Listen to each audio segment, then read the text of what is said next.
سب سے زیادہ غلام، سب سے زیادہ پابند، سب سے زیادہ بدھا ہوا جانتے ہیں کون ہوتا ہے؟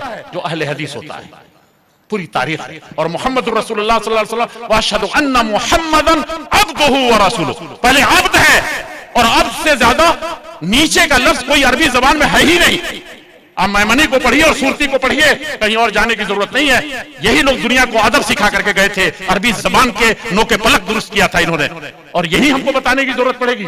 عبد سے زیادہ کوئی لفظ ایسا نہیں ہے جو حقیر حقارت کے لیے بولا جاتا ہے. اللہ جل شانہ نے پہلے امام الاولین والآخرین اور امام الانبیاء، امام کائنات اور ساری مخلوقات کے جو کریم اور نچوڑ تھے، انبیاء کرام، معجزات جو دیے گئے تھے سب عاجز آ گئے، ان سب کے بھی جامع کمالات محمد رسول اللہ صلی اللہ علیہ وسلم. اور ان کو کیا کہا جا رہا ہے؟ عبدہ، آپ بندہ ہیں. فرما برداری آپ کی نشانی ہے.